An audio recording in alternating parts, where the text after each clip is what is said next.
Sir మీకు already తెలుసు, మీకు ఇంకా తెలుగు సినిమాలు ఎంతో కొంత తెలుగుని ఉంచుతున్నారు అండ్ అలాగే క్లీన్ సినిమాలు తీస్తున్నారని చెప్పి ఆ రెస్పెక్ట్ ఎప్పుడూ ఉంటుంది మీ మీద. బట్ నిన్న ఒక వీడియో చూసా, అది సోషల్ మీడియాలో కూడా తిరుగుతుంది.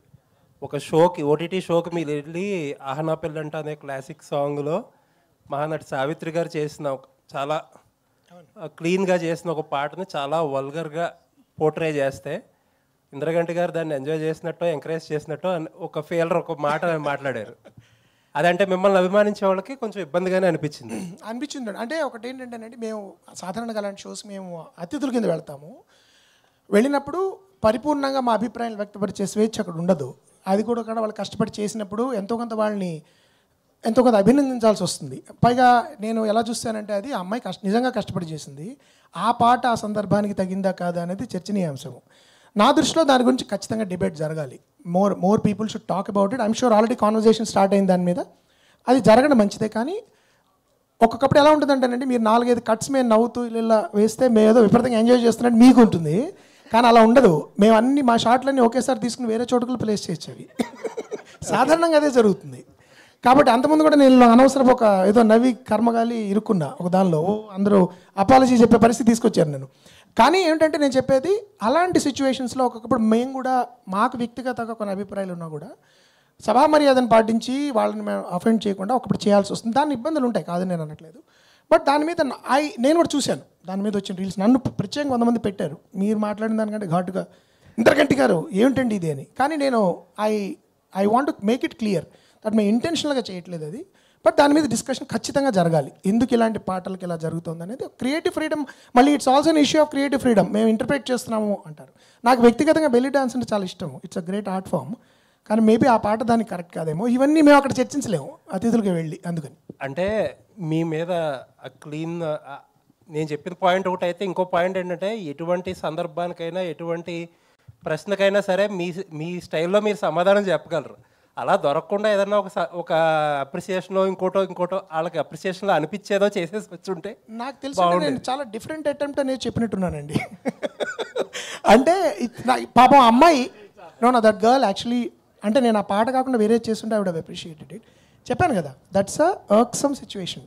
మేము వెళ్ళి ఒక గంట సేపు టక వావ్ సూపర్ అనేవి పడ్డాయి అనుకోండి, వేరే అర్థం రావచ్చు. But yeah, I'm inviting.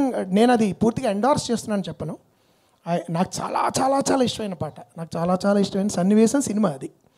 But ఇప్పుడు మోడర్న్ టైంలో ఎలా అవుతుందంటేనండి, people are interpreting in their own way.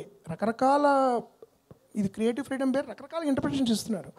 So నేను ఒకవేళ మనం దాని గురించి ఏమైనా విమర్శిస్తే, మీరు ఇప్పుడు చాలామంది సార్ మీరు అప్డేట్ అవ్వాలి సార్, మీరు అప్డేట్ అవ్వట్లేదండి, ఇంకా మీరు తెలుగు భాష అంటారేంటి, ఇంకా మీరు నేను ఎక్కడో కళ్ళు అని ఎవరో సరిగ్గా డబ్బింగ్ చెప్పకపోతే కళ్ళు అన్నారు. అంటే కళ్ళు అనేది మాకు ఒక పదార్థం ఉందండి, డ్రింక్ అది. కళ్ళు అనాలంటే ఈ రోజులు కూడా ఎవరు పట్టించుకుంటున్నారు సార్, మీరు మరీ చాదస్తున్నాను అన్నారు. అలాంటి టైంలో నేను అప్డేట్ అవ్వట్లేదేమో నాకు భయంగా ఉంది. సో అందుకని ఒకప్పుడు it's a bit of a trick. మీరు అన్నది I agree, it's a tricky situation. But at least ఆ కాంటెక్స్లో మేము వెళ్ళిన అతిథులుగా వెళ్ళిన కాంటెక్స్లో ఒక హెల్తీ డిబేట్ ఇలాంటి వాటి గురించి జరిగి అలాంటి మళ్ళీ జరగకపోతే I will be the first one to be happy. Thank you. Krishnaprasad garu sir, మీరు నాకు తెలిసినంత వరకు జాతకాలు, ఈ శకునాలు, కొంచెం మంచి చెడ్డ అన్నీ నమ్మకం ఉన్నవాళ్ళు, నమ్మకం ఉండి బాగా తెలిసిన ఆయన. ఇప్పుడు ఇండస్ట్రీ జాతకం ఎలా ఉంది సార్? అంటే ఇప్పుడు మీలాంటి ఒక ప్రొడ్యూసర్ డిసెంబర్లో రిలీజ్ అవ్వాల్సిన సినిమాని ఏప్రిల్ దాకా రకరకాల కారణాలతో మీ చేతులతో లేని విషయాల వల్ల అవుతూ ఉంటే ఆ general as a whole industry జాతకం ఎలా ఉందంటారు? అంటే మీరు చాదస్తాం అనుకోకపోతే ఒక మాట చెప్తానండి. నేను భగవంతుడిని మాత్రం నమ్ముతానండి, టైంని నమ్ముతాను, ధర్మాన్ని నమ్ముతా, మూడే. ఇంకోటి ఏంటంటేనండి, మీరు చెప్పిన అంటూ నా ప్రయత్నం, మనం కృష్ణ భగవాన్ చెప్పినట్టు నీ పన్ను సిన్సియర్గా చేయరా, నీకు ఎందుకురా, నేను చూసుకుంటాగా అంటాడు. చాలా బాగా నమ్ముతానండి. నేను మంచి అప్రిషియేషన్స్ చూశాను, తర్వాత మళ్ళీ ఫాల్ చూశాను. పోలే మన ముందు సర్వైవల్ కోసం ఏదో ఒకటి చేద్దామని కొంచెం పెద్ద ఆర్టిస్ట్ నాకు ఇచ్చినా కూడా నేను అవకాశాన్ని వాడుకోలేకపోయాను. అంటే up and downs of the life చూశానండి. మళ్ళీ ఇలాంటి వాడు అసలు వీడేంట్రా ఇంకా ఉన్నాడు, ఇంకా అప్పుడప్పుడు కనపడుతున్నాడు అన్న రోజుల్లో ఇంకా నేను ఇది తప్పితే నాకు ప్రపంచం ఇంకోటి లేదండి. నాకు సినిమా తప్పితే ఇంకోటి లేదు. పోనీ ఏదో వ్యాపారము, ఇంకో డీవియేషన్ లేకపోవటం, అది నా దురదృష్టం. కానీ అదేమీ తెలియక సినిమా మాత్రమే తెలుసు. సినిమాని ప్రేమిస్తాను, రాత్రి వాళ్ళు కూర్చుంటాను, ఎవరి దగ్గరికి వెళ్ళి కూర్చుని ఇది ఎట్లా ఉంటుంది అట్లా ఉంటుంది అంటాను, నాకు తెలిసిన నాలెడ్జ్లో.